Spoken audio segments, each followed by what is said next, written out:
Still see people logging on. So like I say, as soon as it gets to a minute past, we'll start. Hello, everyone.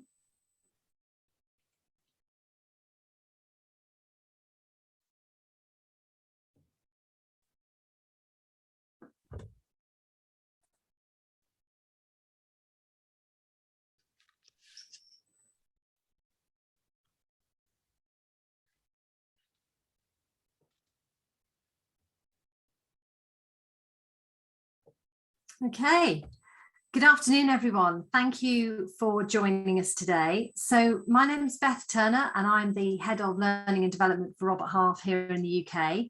And I'm joined by my colleague Trish Hazelwood, who is a Learning and Development Manager, and Don Etienne Piper, who works in business support. And Don Etienne will be managing and producing this call.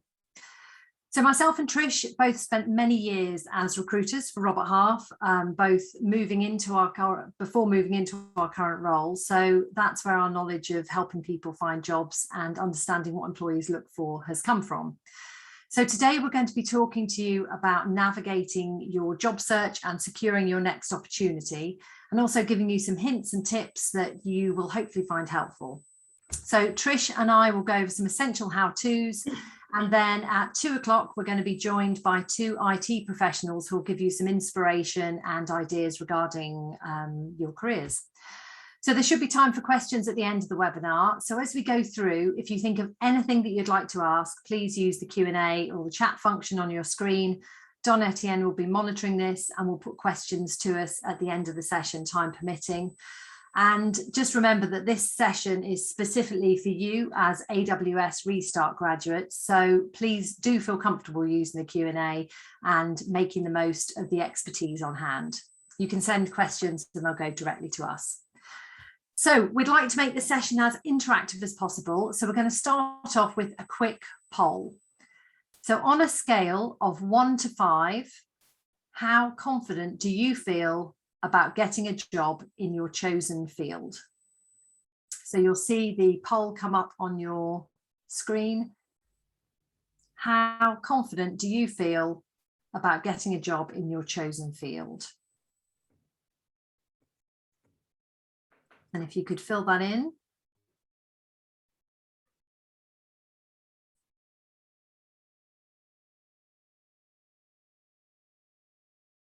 How are we doing for numbers, Don Etienne? We're at about 68% at the moment. Okie dokie. Another 10 seconds. So one, confidence on the scale of 1 to 5, 5 being high, I feel really confident, 1 being low. Okay, there's most people in now? Mostly, yep.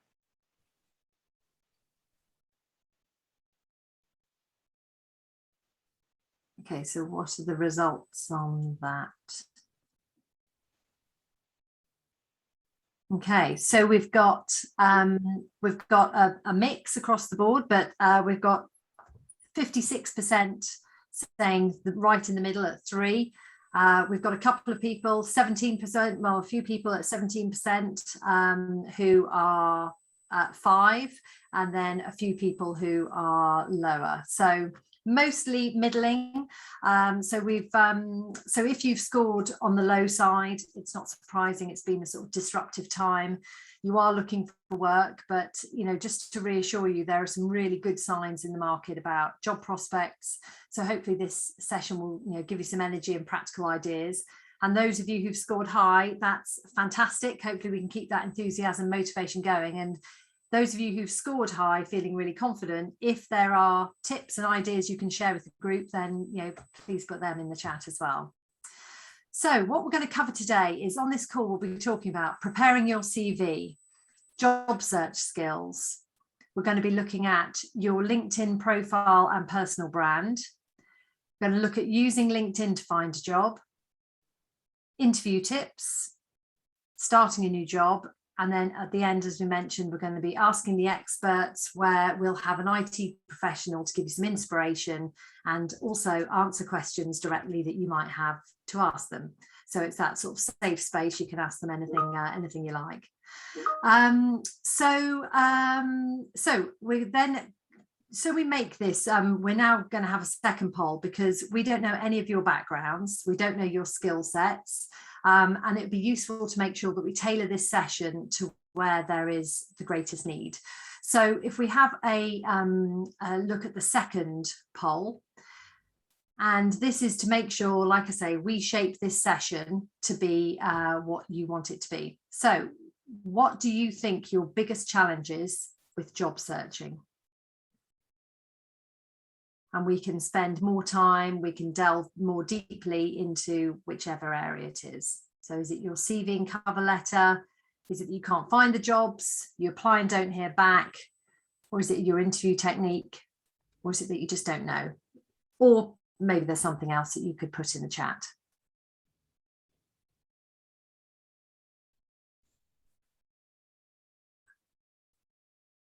This is just a single choice for this one. If you please vote.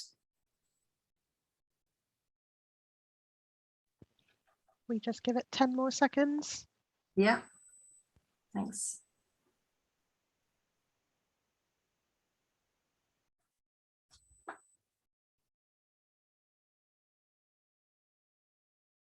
Great. Okay, so we've got some CV and cover letter, can't apply the jobs, interview technique, and I don't know. And then we've got most on I apply for jobs but don't hear anything back. So we'll definitely make sure we cover that. And if that's a challenge, we'll also talk about that with our experts when they come on. So that's great. Good to know. Thank you. So over to you then, Trish, for talking about, we've had a few people saying they might want to talk about CVs. CV is really important, and hello everybody and welcome. So let's talk about your CV. Now, it may surprise you to know that on average a hiring employer will probably spend around 7 seconds of their attention on your CV before they either move on or decide to spend some more time on it. So it's got to have some attention grabbing concepts of it. Now, I'm a big fan of keeping it as simple as possible, but it is crucial to spend some time getting your CV to sell you in the best possible light. And for every single job that you apply for, you need to review your CV. Okay, so it may well come in time that you've got certain CVs for certain jobs, but it's still worth spending that little bit of time reviewing the CV to see if it actually suits what the employer's looking to see, so you can send it off in safety that yours is the one that's going to get read. Okay, so in this section, what we're going to cover is how to structure your CV and what content to include and not include. What do employers want to see? So tailoring your CV to the job opportunity, all the competency verbs to use, or most of them anyway, what your personal statement is, and your cover letter as well. Okay, so let's take, so what should it look like? Let's have a look at the structure. So what you want on, obviously, is your name, your contact information, and any social media links at the top. Don't put your address, it has no relevance. You don't need people looking at that for all kinds of reasons. Now, there is a tendency for some people to put a photograph on their CV. So in the UK, we have really strict anti-discrimination laws. So companies have to be able to prove that they are, their hiring processes are squeaky clean and that they're free from any profiling at all in respect of race, gender, age, appearance, etc. So for safety's sake, just out of precaution, they don't want to see photographs on CVs. So don't bother, that saves you a whole lot of work. Now, what you need to do is include a paragraph to demonstrate your career objective or statement. It doesn't need to be a big dissertation, 150 words at most, 2 to 3 lines, and it's bespoke to each application. Now, I can tell you both Beth and I as recruiters have seen personal statements where they haven't been changed on the CV, and it just looks like, well, why are you putting that when this job is not that on there? So that's likely to put you in the delete bucket as well. So you want that personal statement to tell the future employer what you can do for them. Okay, so then we're going to move down to education. Now, this can come next on your CV. I personally like to see that. Other people can put it at the bottom. It doesn't really matter where it is, but what you have to be really clear about in your education, what courses you've done, what degrees you might have, what the level of the degree was, where you did it, because there could be things in there that are, though your degree might not be relevant to what you want to do now, there's always transferable skills, and employers like to see the education on there. So you may not think it's important, but employers do think it's important. So make sure you include that. And it should read in reverse chronological order. So your most recent education goes first. And really, you don't need to go back to high school qualifications unless you really haven't got a great big work history, because people aren't terribly concerned about what you did when you were 18, especially if you're somebody like me at my age. So then we move on to the work experience. So you, again, same as education, enter the most recent experience first of all. So that should include the company name, the industry, the size of the company, maybe the number of employees or people that you managed, and what the location was as well. And it should include the month and the year. And again, you need to be specific about when you were employed from. You don't have to put the actual day, but if you joined in October 2018, then that's what that date would be. And then when you left, exactly the same, the month and the year as well.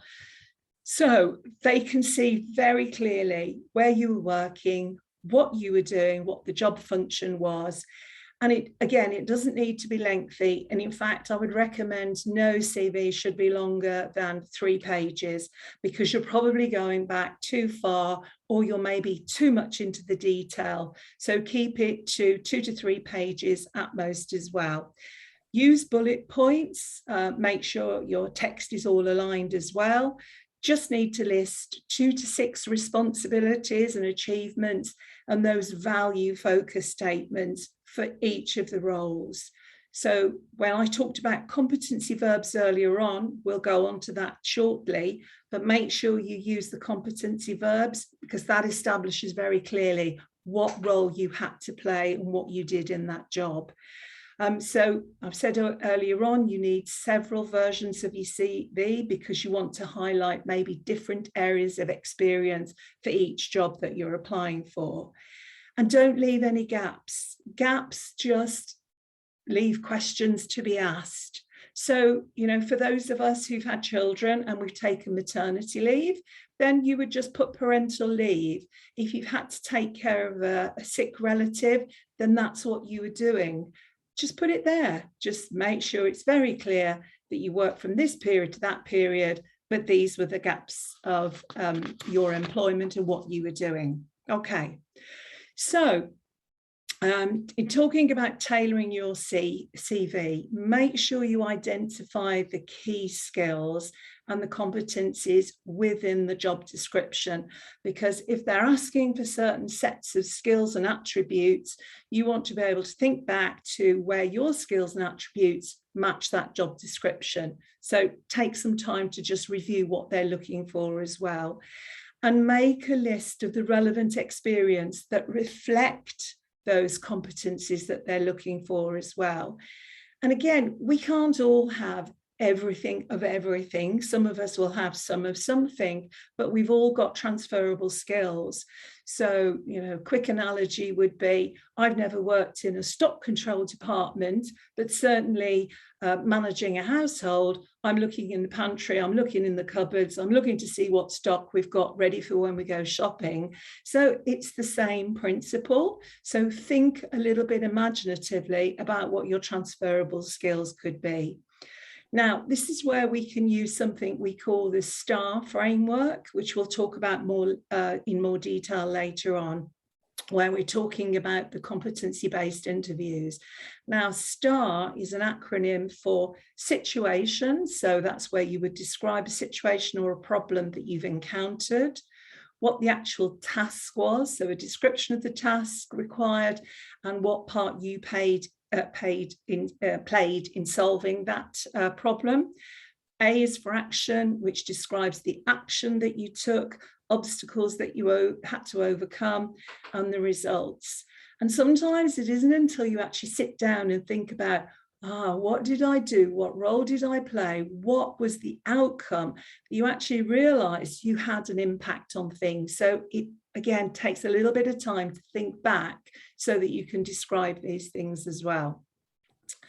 So let's move on to the competency verbs. Now, competency verbs are nothing more than action verbs, which you can use in your CV. They help you to demonstrate a combination of your knowledge, your skills, and your personal attributes as well, all relevant to work and life, and they're transferable across all industries and fields. So being able to identify your competencies is essential to being able to communicate that back to what your value is to the employer. So on the screen here, you can see some examples of words that you could use. So in an interview, you always need to be prepared to use those competency verbs and add the detail alongside it. So when we look at critical thinking, that's the ability to process and interpret information objectively in order to make decisions, and the capacity to reflect upon the outcome of the decisions were made, because that will impact on any future decisions that you'll make moving forward. Give examples. Communication skills, great one there. But that really is the ability to effectively exchange thoughts and ideas with others through listening, speaking, writing, and non-verbal interactions as well. When we look at the sense of self, that's the ability to demonstrate ethics, self-management, identity, values awareness, motivation, and initiative, and really important, emotional intelligence, troubleshooting, dealing with difficult customers, for example. And then when we look at teamwork, that's the ability to navigate the interactions with a variety of individuals who may all come from particularly diverse backgrounds or cultures, but you're all working towards a common goal while exhibiting the ability to manage potential conflict, maybe different personalities, politics, difficult personalities even. We've all encountered those in the workplace. So these are just some of the words that you could use. Others may be to do with leadership. If you've been in a leadership or a management role, that's part of your ability to not only organise and motivate yourself, but organise and motivate other people, and the systems to work towards the organisational goals, doing analysis, research, all of your abilities to systematically process and synthesize data, or financial management, planning, organising, and monitoring financial resources just requires a little bit of time. All right, so when we talked about that personal statement being no more than about 150 words, it really can be anywhere between 50 to 150. And here you can see on the screen, short paragraph that should sit at the top of the CV, ideally, because that's what you want to grab the employer's attention with, and get it tailored to each application to say why you are the best qualified person for the job. You want them to go, got it, come on in, let's meet with you. Now, the cover letter, little bit, I personally think not quite necessary, because most people, as in its traditional format, most people now will send over by email. So your email actually becomes the cover letter, as opposed to the old days when you did a proper letter.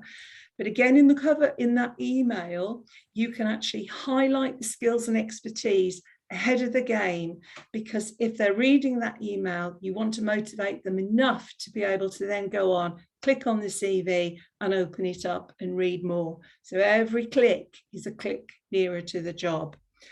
So a good structure of an email would be to give you contact information. You'd be amazed at how many times people don't put that on there and you can't reach out to someone.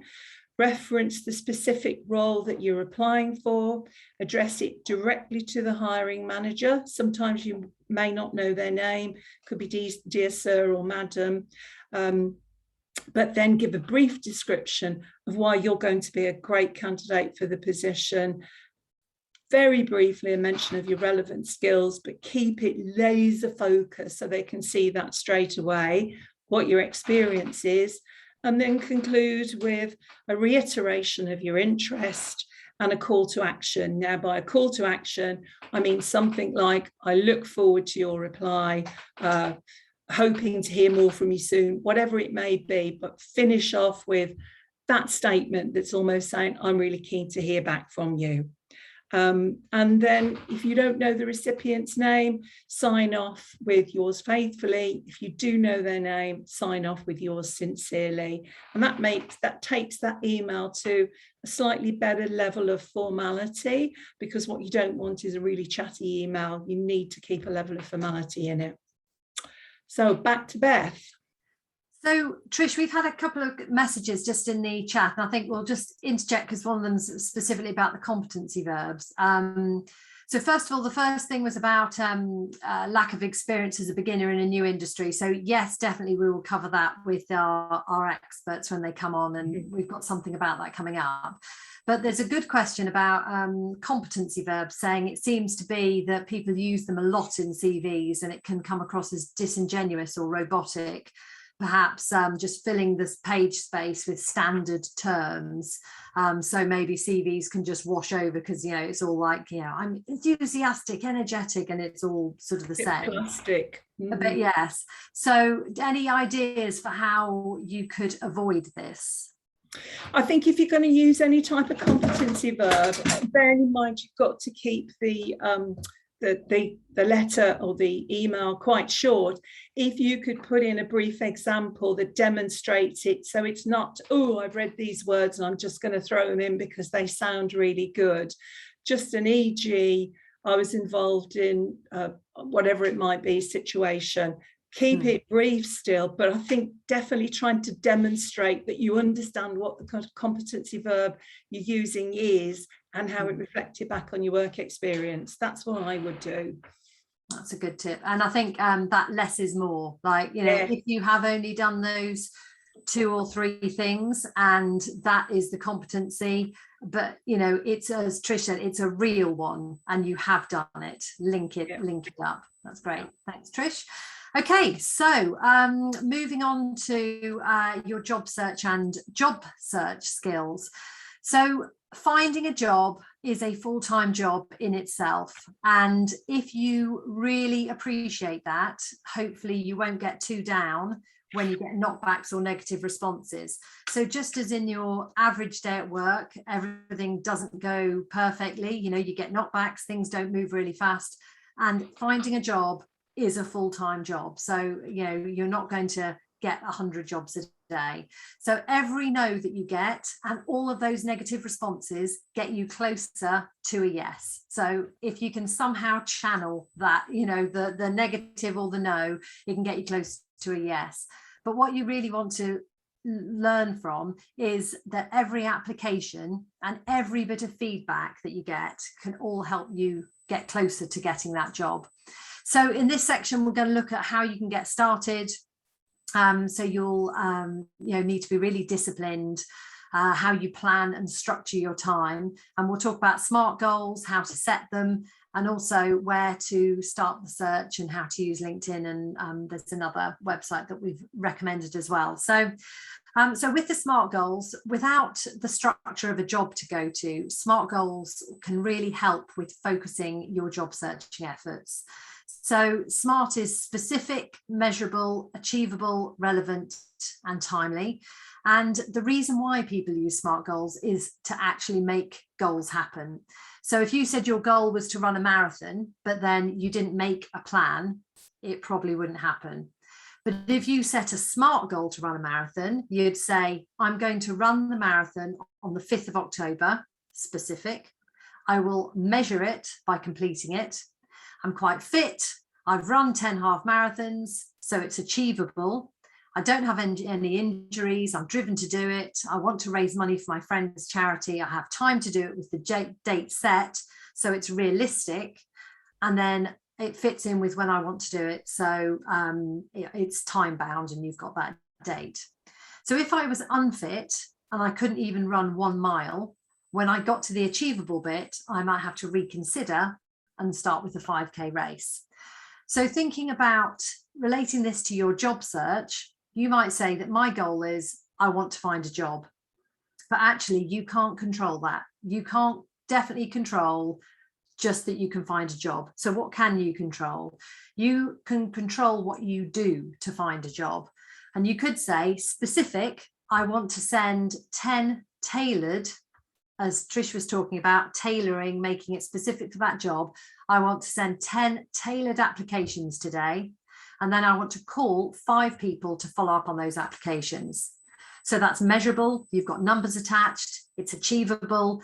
But you know your pace, you know the volumes, you'll know if it's relevant. And then from timely, if you've got a day when you're looking after children, you've got something else on, then adjust the goal. But setting yourself those goals, you can finish your day thinking, I've done that today and that was successful. So timetable wise, you might also want to set yourself a structure. So 1 hour on read from 9 to 10, break for 30 minutes. 10:30 to 11:30, I'm on LinkedIn, I'm applying for jobs, break for 30 minutes. 12 to 1, approaching people directly on LinkedIn. Then break for a walk, exercise, meet a friend. Time out when you're job searching is important to keep positive and upbeat. 3 to 4 p.m, follow up on applications, call people, get feedback on if not, why not. So based on what you said in the poll that we had earlier, I think the biggest thing that came out was that people weren't getting back to you. The biggest challenge was people aren't getting back to you. So I really want to emphasize that last point about following up on applications. So do try to call people to follow up. You can only see what people are thinking if you speak with them. So if you've made a targeted application for a job, it's fair to follow up with a call. Generic rejections that you get aren't useful, but direct feedback really, really is. So so that's just some structure, but now we'll move on to looking at the actual search, but just think about how you're structuring your day, because it is a full-time job. So where to start with the search? Networking has its distinct advantages. You can access a much less crowded job search field by being recommended. Those you meet might give you career advice or tell you about roles which haven't been advertised.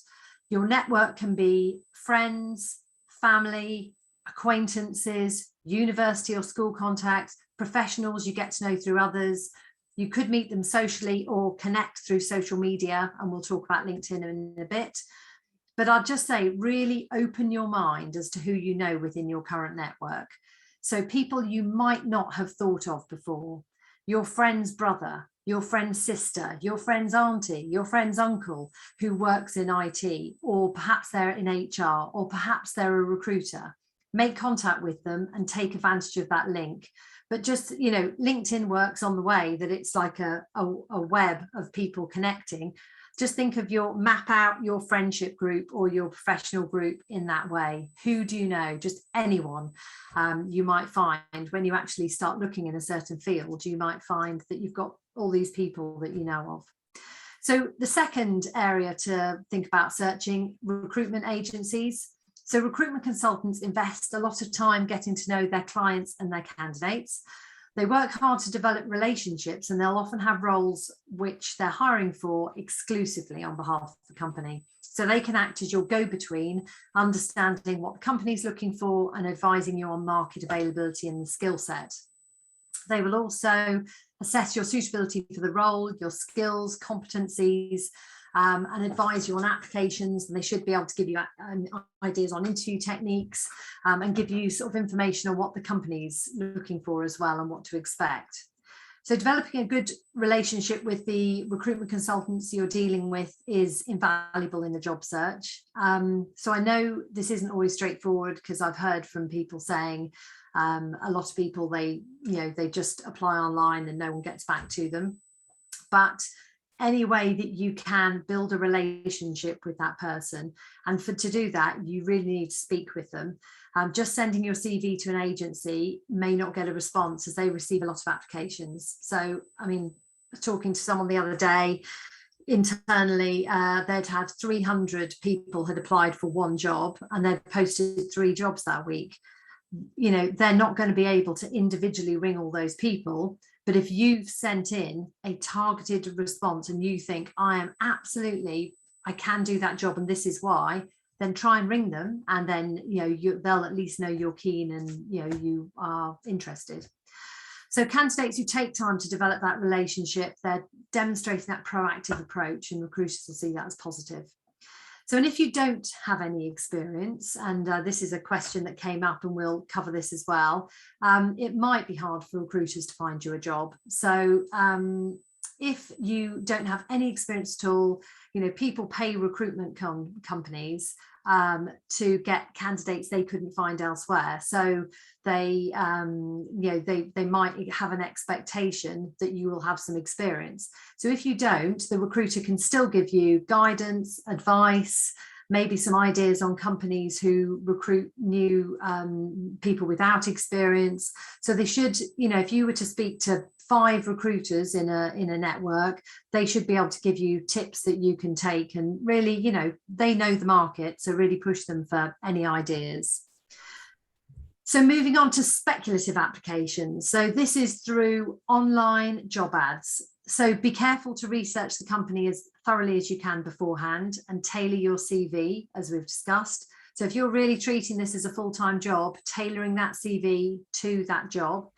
Sending your CV directly to companies when they're not obviously hiring can also pay off, because if the CV lands on their desk just at the right time. But you do need to make sure you provide a covering letter or email explaining why you're doing that and what prompted you to send the CV. LinkedIn's a great place to identify job opportunities, and we'll talk about that. So you might feel uncomfortable with these methods of networking or going to recruiters, or sending off speculative applications, but really don't. These are their steps. You need to take the steps to see the rewards, and none of these things, this is all common practice. Employers will understand why you're approaching them. Just be clear on your goals, as Trish talked about in your CV, clear on your CV, clear on your goals. I'm looking for my first opportunity within an IT function. I want to work in IT because my experience of IT has been gained through the AWS Restart course, where I have learned X, Y, Z. But I do have previous work experience where I worked in retail in a customer-facing role, and I also had tech experience with using the system in this way. So, just be clear, and enough hits, and you might get successful with one way or the other. So moving on to managing your job search. So we've looked at some options for where to start, but then, we might reflect that many people spend a lot of time sending off applications, which is great, but don't neglect putting time and effort into building and networking those relationships within your network and the recruiters. So it might be worth assessing how you're currently spending your time and adjust to where you get the better result. But make sure you have a system in place for tracking your job search activity. So you can have an Excel spreadsheet and that can work on your CV submissions. You can then have feedback, networking contacts, interview. And once you've got a system in place to record your activity, you'll be able to see how your time's weighted and adjust the balance to, set aside specific times to work on those areas, and, which one might need more focus. So moving on to LinkedIn. This isn't an advertisement for LinkedIn. We don't have any particular relationship with them, but the fact is it's globally recognized as the leading place to go online for professional social networking. If you don't have one already, I would highly recommend that you create an account for yourself and download the app if you have a smartphone. And for the purpose of this session, we'll focus on LinkedIn, but everything we talk about now is just as relevant if you're posting elsewhere. So it's got LinkedIn, the reason why it's got a bit of a monopoly is it's got 722 million users worldwide. However, only 310 million of those are active monthly. So that's 43%. I can't remember, it's 40 something percent of the total. And of those, only 3 million regularly share content. So that's less than 0.5% of the total people on there actually share anything. So if you're looking to develop your personal brand and your network, a good way to start is to have a complete LinkedIn profile and start following companies and individuals that you're interested in. Liking and commenting on content and posting your own content keeps the algorithms happy. So as you tech people, as you're moving into that world, will know, the algorithm is the computer software running in the background of LinkedIn that decides what gets seen, when, and by how many people. So at first, the algorithm doesn't know who you are or what you post. So they'll only send your post to a small number of people. So if you're connected with 100 people, they might only send it to 2 people because they're like, we don't know, this person could be sending out all sorts. So they send it with those 2. If one of those 2 likes it or forwards it or looks at it, they might send it to more. And that's why the more you turn up regularly and participate and you're reactive, it will grow your network on LinkedIn. So make sure that you're on LinkedIn and other platforms, you're business-like, you're professional. This isn't Facebook or TikTok, it's best to stay clear of political, controversial subjects which might alienate prospective employers before they even know you. I mean, it's good to be authentic and real, but you've also got to remember why you're there. When you're first making an impression, you just want to state, be talking about who you are and what you can add professionally and why would they employ you. Always have that in your mind, like, why would they employ you? So what's your personal brand and why is that important? Your LinkedIn profile could be critical to your success. So it needs to contain information that has clear value and is specific to the people that you want to engage with. So your success depends on your key influencers taking an interest in your profile. So your personal brand is your who, it's your what, and it's your authentic self. So looking at your what first, that's your ability to clearly help people understand exactly what you and only you can bring to the table. So this is your knowledge base, your experience, your qualifications. Someone asked about qualifications abroad, and that's, your qualifications in the UK or abroad. That's your knowledge base wherever you studied. And I appreciate there's sometimes some challenge in between people, not fully understanding what you did over there, and there might need to be some explanations, but that's still your qualifications of what you are. So that could be, I'm a graduate of AWS Restart, which means I can configure basic network components and assist in the resolution of network problems. So that'll be your what. Your who is the intangible stuff. So now we know what's being brought to the table, we need to look at who's bringing it. So this is, who are you in terms of your values? What motivates you? What are your strengths? What's your personality like? So both of those components should work, both components of what and who should work together to make up the sum of your personal brand. So this is a unique combination of assets that make you a person who the customer wants to engage with. So that's what people are buying is your personal brand, and that's, why you. So you need to make sure you know what it is that you're putting across. So there's a strong likelihood that any prospective employers, and we've had this before when we've put people forward to jobs, clients have come back and said, I had a look on their Facebook page and, this was a bit questionable. Clients and, companies will have a look and they'll do a social media scan for you for clues and verification to see, are you who you say you are?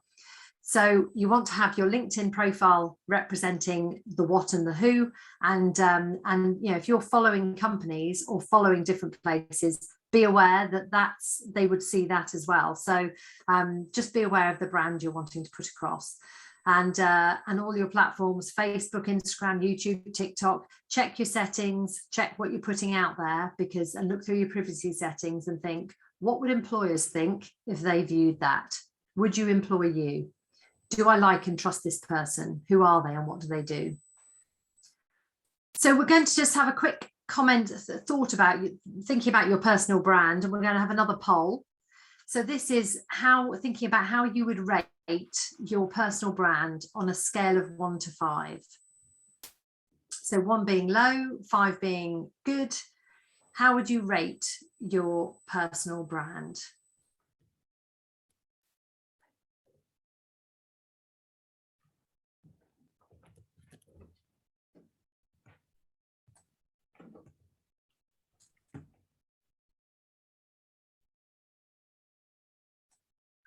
What sort of percentage have we got in, Etienne? We've got about 60% at the moment, so just give it.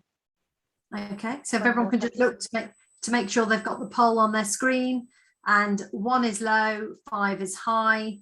How would you rate your personal brand? We've talked about the what and the who.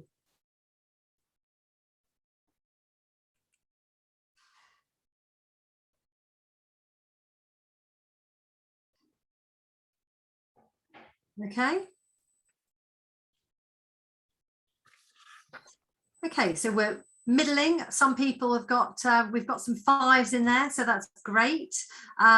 If anyone feels comfortable, anyone who's given themselves a 5, like, you know, why did you do that? If you feel comfortable, put it in the chat. If you don't, that's fine. But just, you know, what are you doing that makes you think you're really on it with that? That's good to see. And then a few people most people around the middle, and a few that are 2 and 1. So personal brand is very much affected by confidence. So if you don't have a job, you can feel a bit more negative about your personal brand, but do feel proud of what you've done so far and what you've achieved, you know, and think, how can you demonstrate this? So when we talk about the competency verbs, it's not about lip service. It's not about just putting blah, blah in for the sake of it. It's really thinking, what are the things I'm proud of? What's good? What do I want to get across and demonstrate? So it's thinking about what you want to showcase and what you don't want to showcase. So thinking about LinkedIn, as I've said, LinkedIn has several 100 million users, and 9 out of 10 recruiters use LinkedIn to find candidates. Many companies advertise their jobs directly on LinkedIn, and you'll see here, this is some of Robert Half's own jobs advertised as an example. There are some great search features to find jobs that may only be advertised on LinkedIn. So you can search by job title and location. You can narrow down your search using the filter tabs. So you can narrow down to by company, date posted, job type. And you can search jobs by looking at recruiters' pages. You can look direct with companies by going to the company page. And before long, LinkedIn then starts sending you jobs that might be suitable to you. So they're pumping those out as well. So that's another advantage of signing up with them. But, you know, if you find companies, you read about companies in the press and you think, I'd like to work for that company, go to their company page and they'll probably be posting their jobs. Following companies, if there are any companies you'd like to work for, what can you find out about them so you can match your experience and personality with what they look for? If you engage and link with those companies, maybe sort of, you know, comment on some of the posts or like, or just, you know, be engaged, you'll understand what they're looking for. So engaging and linking with recruiters, potential hiring managers, those people we talked about with your spider network within friends. So be discerning in your applications on LinkedIn. If the role you're applying for is different from your current skills and experience, your profile must show how you can succeed in the new role. So use the summary section to talk about how you're ready for more responsibilities, or you've been doing this work in a volunteer capacity already, you've taken educational courses, etc. Ask your network for recommendations, referrals, introductions. Do the same for them. There might be that someone that you know outside of your network in another field, because I know some of you have come from different backgrounds and you're moving into IT. It could be that other people want contacts that you can introduce them to. So use these alongside other search methods, and they can be enhanced with a good LinkedIn profile for them to refer to. So also read is another one. I mean, this is just, another example. There's a number of different job searches, but job sites. But on read, you can tick to look at employers, not recruiters. So you can take out any agency roles. And I looked the other morning and there were about 2,500 jobs direct with employers with cloud in it. So, that's a really good one to go to, have a look at read. Okay, so back to you, Trish, to talk about the interview. Oh, this is the good stuff, because after all of that hard work, you got the job interview. Now, what should you do? So think about the slog to get the job interview. It is not done and dusted until the offer is in your hand. So the first thing you have to think about, and I remember my mum saying this to me when I was a kid, it's always about the first impression has to be a good impression. So how you come across needs to be focused, positive, well presented.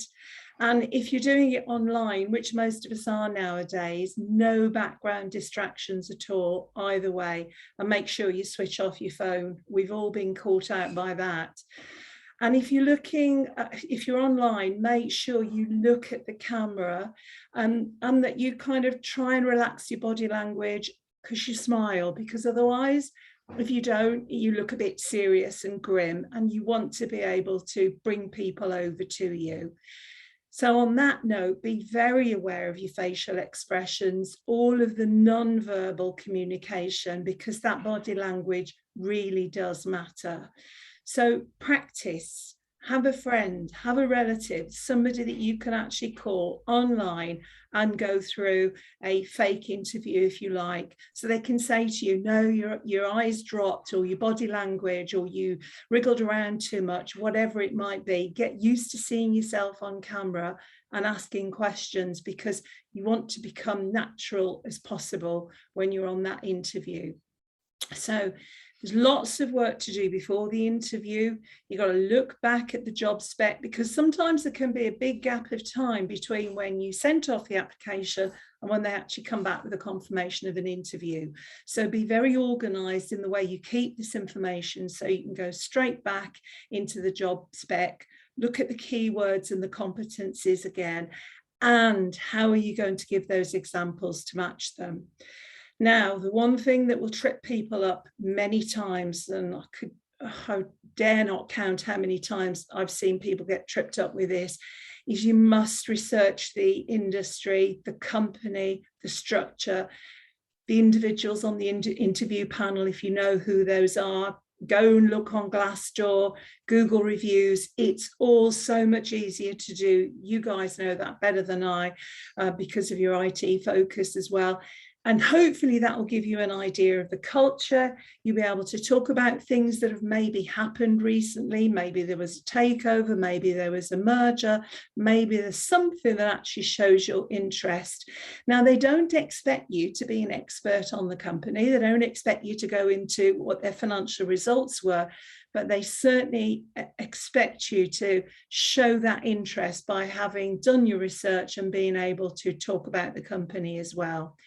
And then, as Beth has already talked about with the personal brand, think about your personal brand, what's on your CV and your covering letter. And again, remember to be authentic and reinforce that with examples. So when we talk about the competency verbs on your CV, now it's time to have a look at how you're going to bring that CV to life at an interview. So the same principles apply with that STAR model. So the question is likely to sound, when they're asking you things about proving your competency, it will sound like, please give me an example of, or tell me a situation where you have. The individual competencies will be your personal attributes. Nobody knows you better than you. So this should be where you really perform well, and not modestly. Flexible, decisiveness, tenacity, independence, risk-taking, personal integrity, personal values. They're all about you and your individual competencies. The managerial competencies will be based around taking charge of other people, leadership, management, empowerment, developing people, any strategic planning you might have got involved in, corporate sensitivity, because there's always that, project management and management control as well. Just some of the things you can talk about in your management experience. And when you get down to the analytical competencies, the elements of decision making, communicating, innovation, analytical skills, numerical problem solving in general. Every company has problems that you'll have been involved with. Practical learning, detail, consciousness as well, how you were aware of this and what you did. And then when you talk about your interpersonal competencies, that's all about dealing with other people.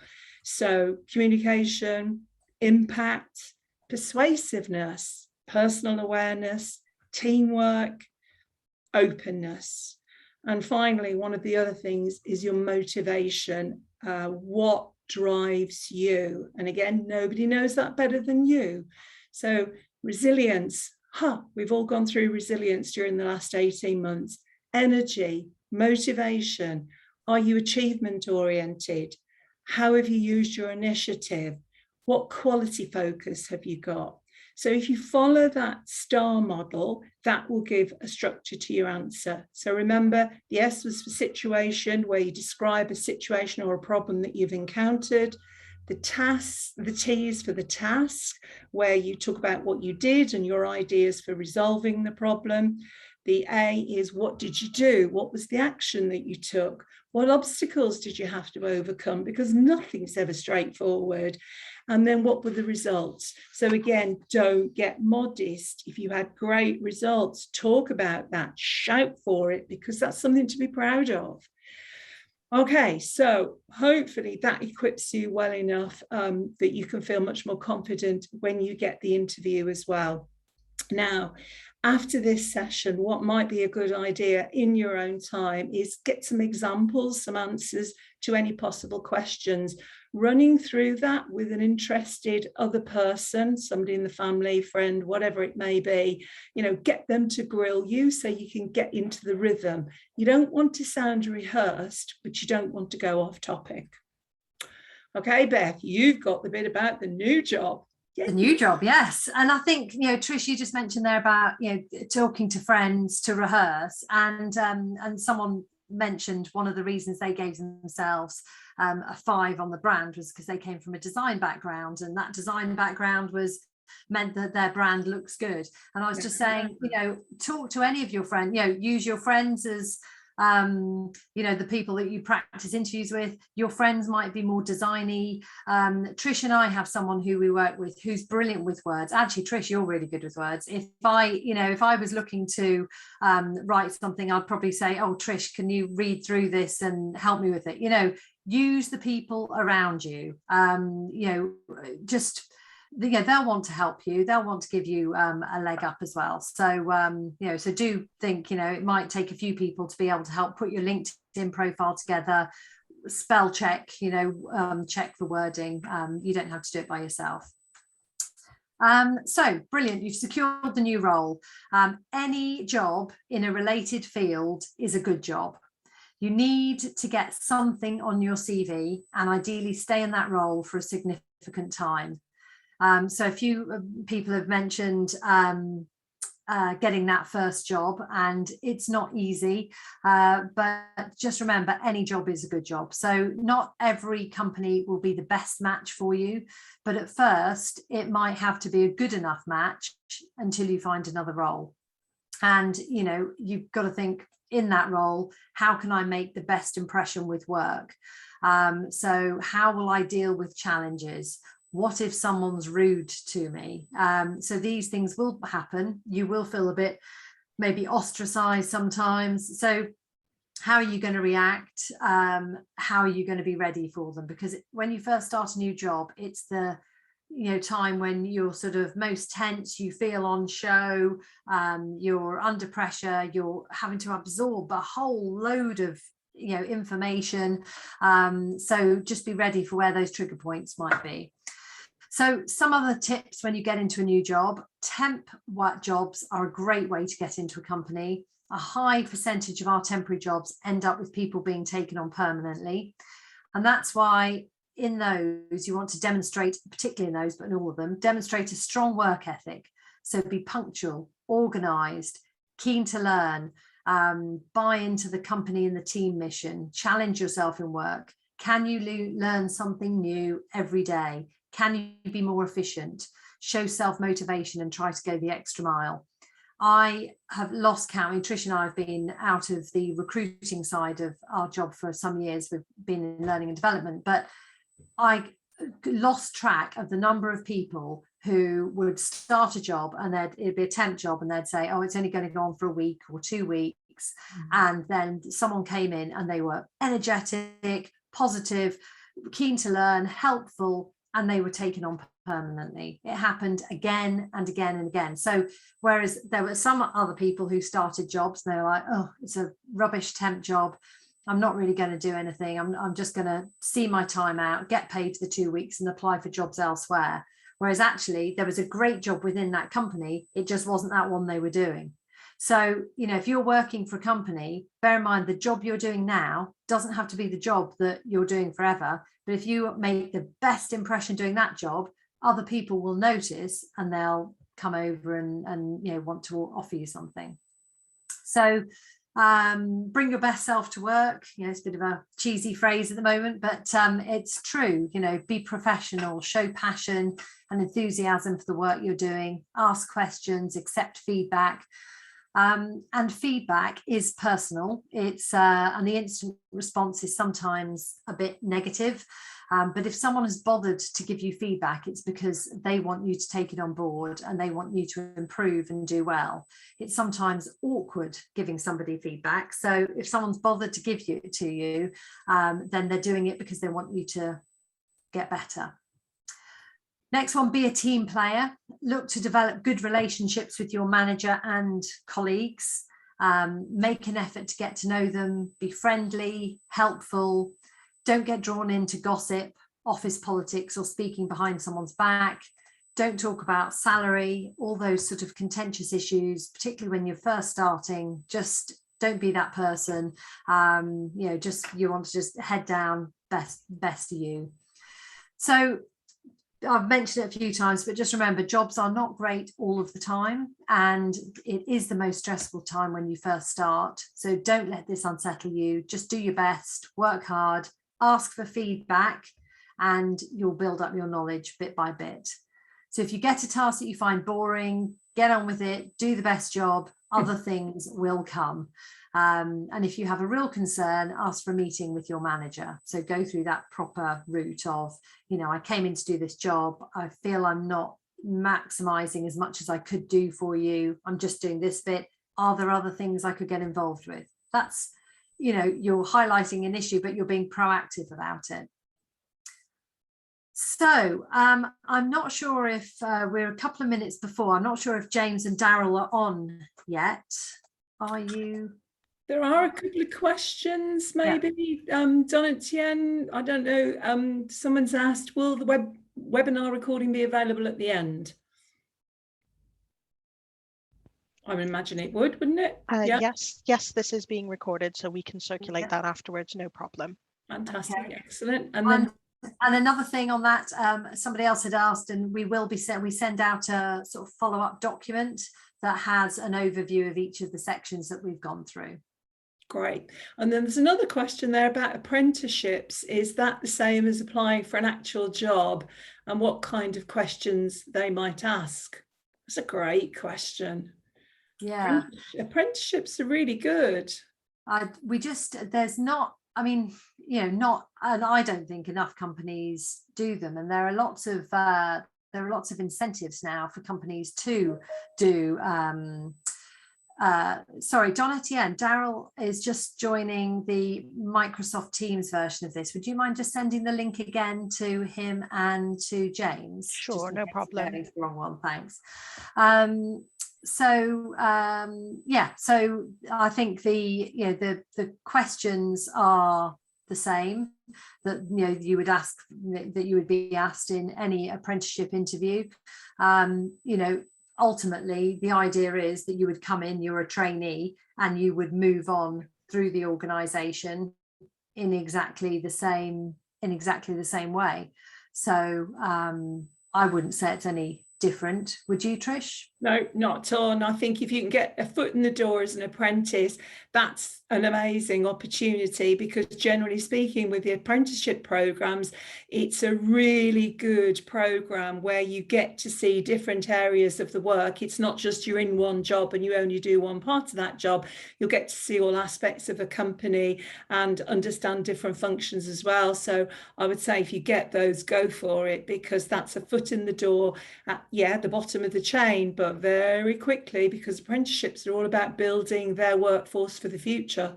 Yeah, definitely.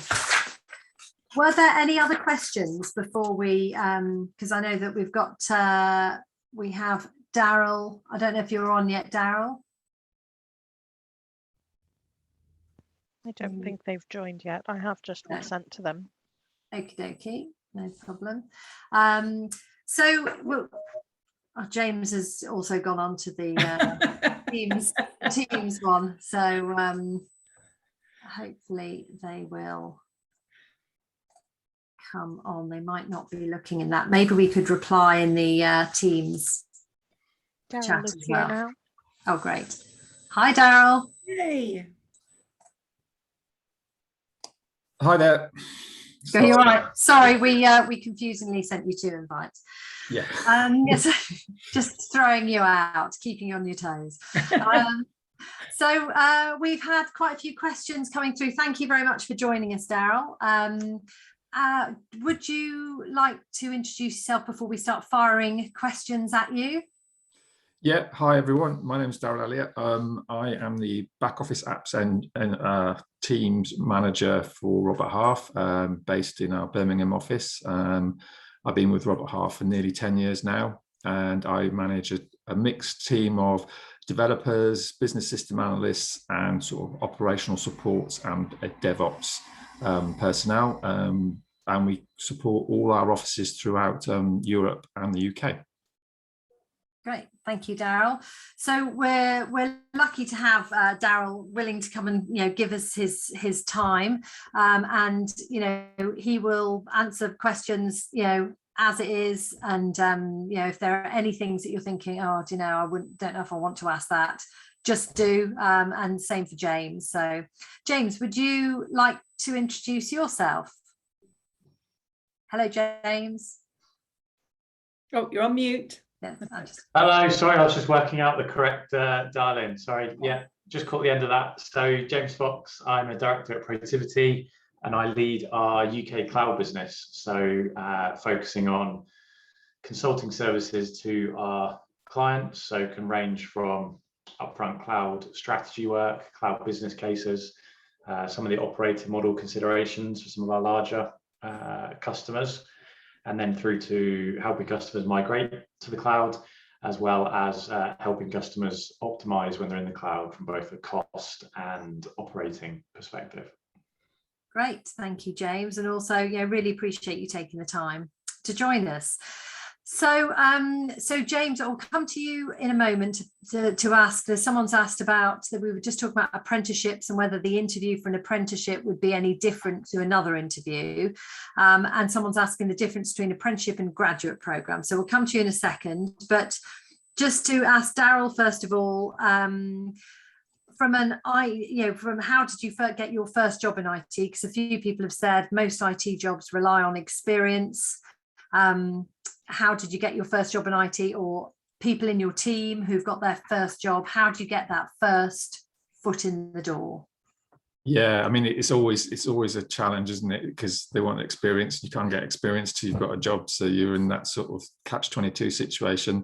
I mean, I did a degree in computing, which obviously probably helped get my foot in the door, and started really just sort of looking when I was at university, and landed a job. Really, I suppose there's a bit of luck with all of these things as well, and I managed to get a job as it was called an IT manager, but basically it was everything. I was the IT team. And how did you get the job? Well, it was actually. Well, this is showing my age, actually. It was advertised in a newspaper. So I don't think they do that anymore. So yeah, that's I was used to look in the papers and the sort of the sort of industry press, Computer Weekly in those days, and all those sort of things, and that's why I searched for it. But obviously now, with the internet, it's a completely different situation. So I mean, with my team, a lot of my team have got quite long tenure as well, so they haven't really sort of come through a recruitment process whilst I've been there anyway. So I suppose it is a difficult one. I think it's just perseverance, really, isn't it? You've got to just keep on knocking on the door effectively. Yeah, because you wouldn't have been the obvious choice for that IT manager. Oh no, not at all. But it probably they might have interviewed this person, and then it happened that you applied at that time. And yeah, and then obviously that once if you can get in front of someone, then you can give it everything you've got. Then really, and that's what that's if you can get there, then as I said, you've got one foot in the door, really. So yeah, great, thank you. So so we've got a few questions in Q&A, James. So first of all, what do you see the differences, the apprenticeship program and graduate programs? Because I don't think we have an apprenticeship program here, but I don't know if you know of others. Yeah, no, I mean, I started my career at IBM, and they've gone very heavily down the path of endorsing apprenticeships. Like, it's a big focus. And I think there's probably more of a transition in the industry whereby it's not necessarily your educational qualifications or certifications so much as it is an aptitude and an interest in, particularly in the technology industry, to take up these types of roles. And I think for me, kind of joining a graduate scheme, it's someone who's earlier in their career, maybe, who's looking to learn both foundational career skills, project management, time management, all those sorts of pieces of running workshops, as well as a particular technical skill, as opposed to apprenticeships. I'm seeing more of kind of experienced hires starting to take that up, to look to transition their careers, and that's whereby bringing previous experience in tandem with the technical piece, you're almost ahead of the game in a way, because you've got such good solid experience from outside of the industry that you can bring in. So that's probably where I see the differences between them. Okay, and just following on from that, you said about aptitude and interest being the thing, which is great, but how could you demonstrate that on a CV to get like the call back? Well, I think going through this program as a start, the Restart program is awesome, but also, like, what I'd be looking for would be self-learning, taking some certifications, that interest. If you've got the interest prior to getting a job, then that tells me that it's something that you're interested in. You're going to be then looking to learn more and grow as you get a role. And I think Daryl would agree with this. Kind of technology is something that we are constantly learning, even in a leadership position, and having to keep up to pace with what's going on in the industry, but also what our customers are doing. So they're both constantly evolving. I think AWS it's some insane number of new services every year that they release. It's very difficult for one person to keep up to speed across all of them. So evidencing that willingness and desire to learn prior to kind of applying for a job, and then if you've got the ability to get some certifications as well, and that's going to put you ahead of the pack. And then thirdly, if you could evidence like a pet project that you've done at home, so if you've built an app, or you've built a website, or you've put the skills to use, it doesn't have to be for a company or anyone, but even just for yourself, then that would be great to kind of show that you're applying the skills that you've learned. Great. Okay, thank you for that. And that's some really good things you can demonstrate on a CV. So brilliant. So we've got some, we're geeking out on the cloud side now. So Daryl, we've got, what's your favourite daily activity on the cloud? System do you sigh with relief when you know you have to use it for a task? Oh, well, I haven't really got one, because I don't tend to get my hands dirty with the technical stuff. So I suppose that's a difficult one for me to answer. I think from my team's perspective is really when they're sort of going in and they're not making, there's no alerts coming through from AWS. So I suppose that's the same for me as well. As long as I check my email and I don't see any loads of like subscription failures and all sorts of things. So that's a relief for me in the morning when I see a relatively empty mailbox. Yeah. But yeah, so that's probably that's my answer for that one. Okay, and the question, I don't know, James, if you have anything to add on that. I don't know. The thing with the cloud these days is it's so all pervasive. Most kind of services out there, you're using the cloud maybe without even noticing it. Yeah. I love to see the AWS now partnered with Formula One and doing all of the calculating how long before they can do an overtaking maneuver. I think that's a really good use case of it. Wow. Which is very simplistic, but you can imagine all of the calculations that are going on up in the cloud, and it's perfect for Formula One, where they're having to move around all the time and not having to maybe ping back to their home base back in the UK or across Europe. So that's a really interesting use case of the cloud that I've seen recently. Definitely, brilliant. And I then suppose glad on mine actually. My Alexa's, if you were looking at it from home, is when I tell my Alexa good morning and she puts the kettle on for me. So that's probably my favourite.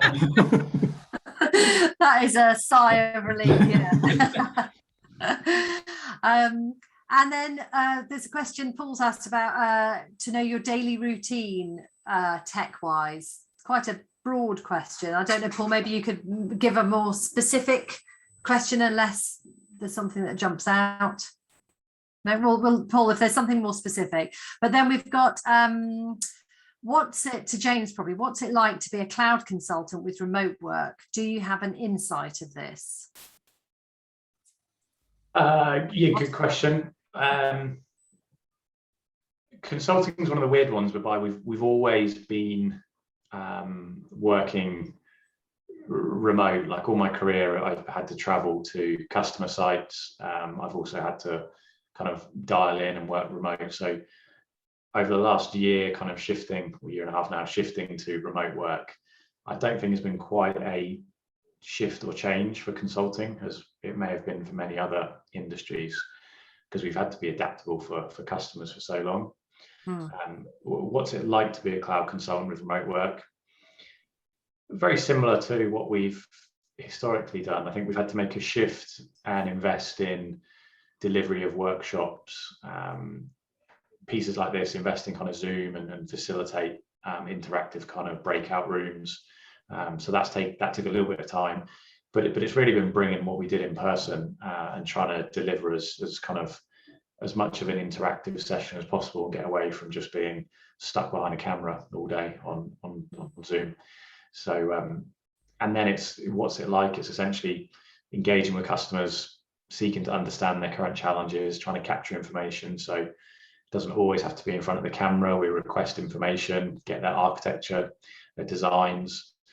We get access into their systems and start to do some diagnostics. So there's a broad range of kind of different ways that we can get information from customers.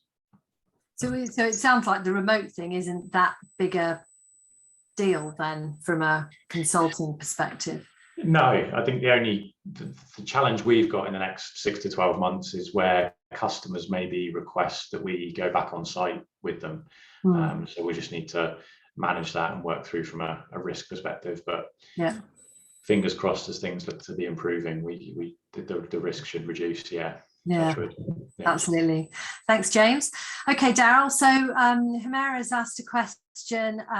What specific transferable key skills do you look for when recruiting for someone in a tech sector on entry level? So James talked about what you can put on your CV with regard to showing your learning, but is there anything else you look for that's transferable that you've seen elsewhere?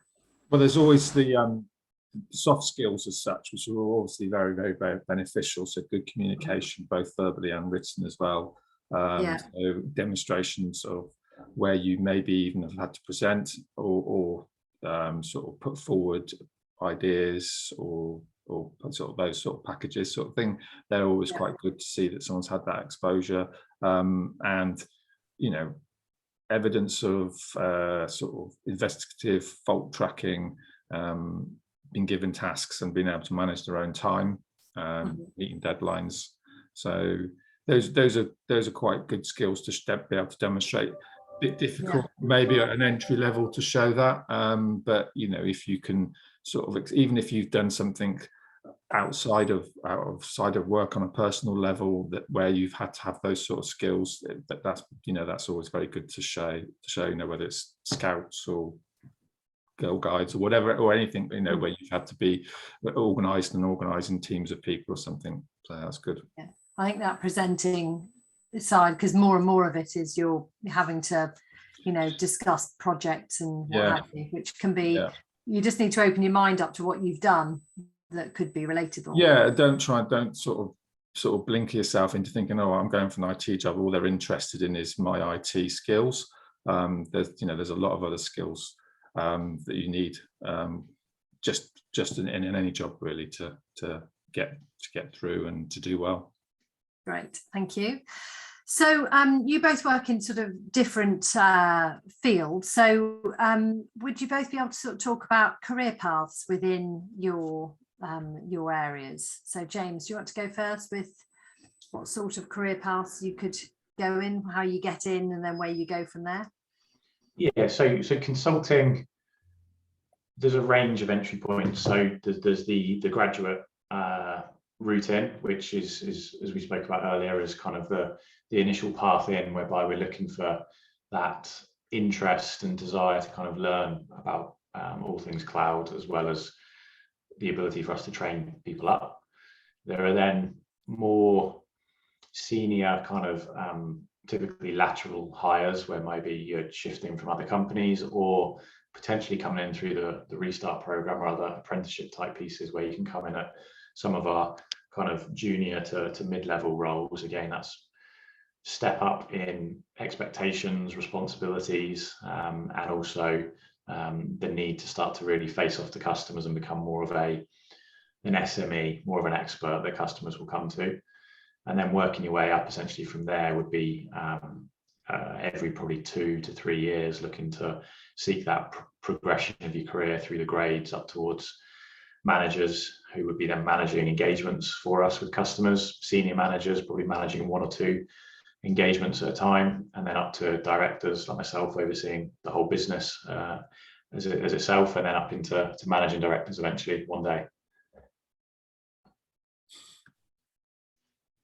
Oh, you're on mute, Beth. Sorry, thanks, James.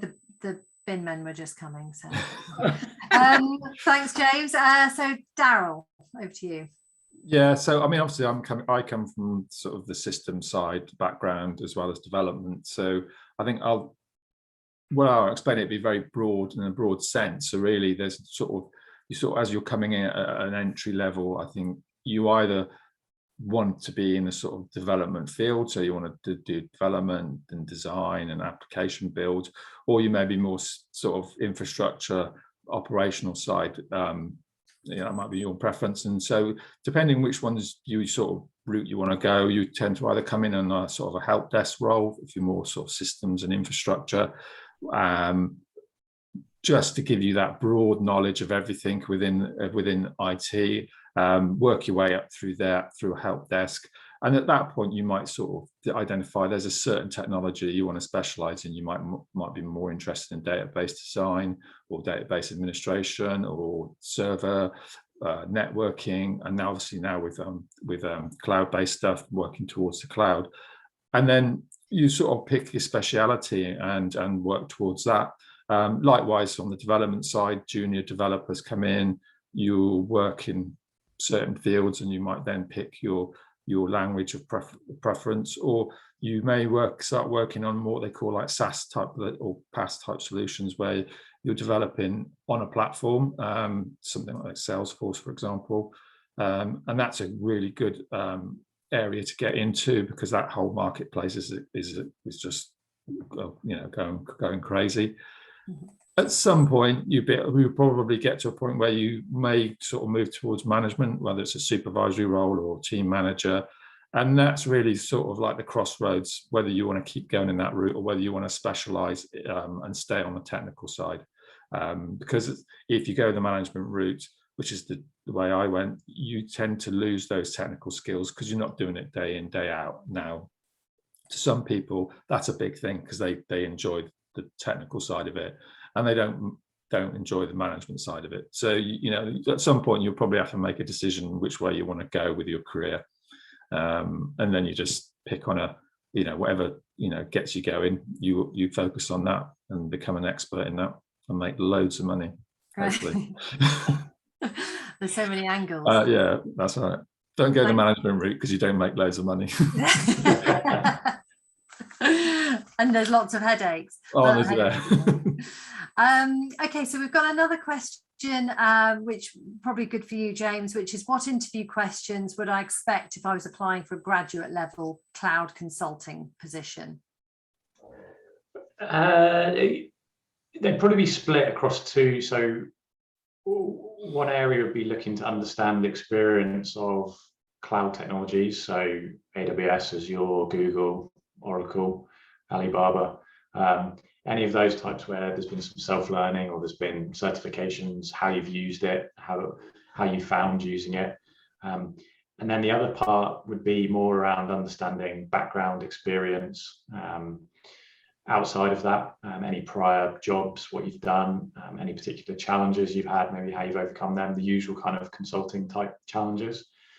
And then what we normally look to do to finish with is try and do a bit of a case study. So we could kind of give potential candidates like a hypothetical challenge. They say a customer is looking to adopt a cloud. What's some of the challenges that they may experience? How could they overcome them? And for that, we ask for kind of a bit of a presentation. So for that, we're looking at presentation skills in terms of how quick you can pull slides together. So we prep you before and give you a couple of weeks to prep it, but it's quality of the slides. And then it's finally is how do you come across in terms of your presentation skills in that session. So a couple of key areas there that we typically look for. Right, that's good. Yeah, so it's quite rounded. And then, as Darryl referred to earlier, the interpersonal side, isn't it? That definitely. Putting out, and I think you've both mentioned in the past the how to demonstrate when you've come across difficult situations. So, Trish referred to competencies, and it's then preparing for those with the interviews. Okay, so we have another question here, which is, what if you are a self-learner in coding and you want to become a developer? What's a successful step that you can get a job in software developing or testing? So I know this isn't your core area, but from people that you know, people in the team. So if you're a self-learner in coding and you want to become a developer, what's a step you could do? Did you want me? So from my side, I think there's so many opportunities these days to put yourself out there from a coding and development perspective. So if you, as I mentioned earlier, if you are developing a small app or developing a website or any of those types of pieces, post your code to kind of GitHub, GitLab, kind of so your code's out there. So when you kind of get into interviewing for a job, you can maybe send a link to your actual code repository and say, here's some of the code I've written. Now, it may not be the most amazing code I've ever written or you've seen, but it shows that you're interested and it shows your ability, and anyone can go and look at that code. I think that just kind of not waiting for a job to then evidence through that job your interest in it is showing that you're interested outside of the job before you apply, but using some of the enterprise type tools that you can use in terms of how you manage your code and things like that. That's a great one, because there's so many ways to do that in tech that you can't do in so many other industries, but you can, can't you? You can just get it and get going. So great, thanks, James. I think. Sorry, Beth, I just want to add to that one as well. I think if I was in that position now, and I did mention it on just the previous question, is that I'd be certainly looking at something like Salesforce as to get exposure to. Now, Salesforce itself has what they call Trailhead, which is this huge online training material and certification as well, and it's pretty much all free. I think you have to pay for your certification, but all the courses are. And it is a platform that if you've got, you can easily self-teach and demonstrate that you've got knowledge on it. And it's a really good emerging technology. Well, it's pretty heavily emerged now, but it's something that is definitely, taking off big. Something like that. Also look at Workday, which is a HR and financial PaaS solution, global as well, looking to move into more like a Salesforce type environment.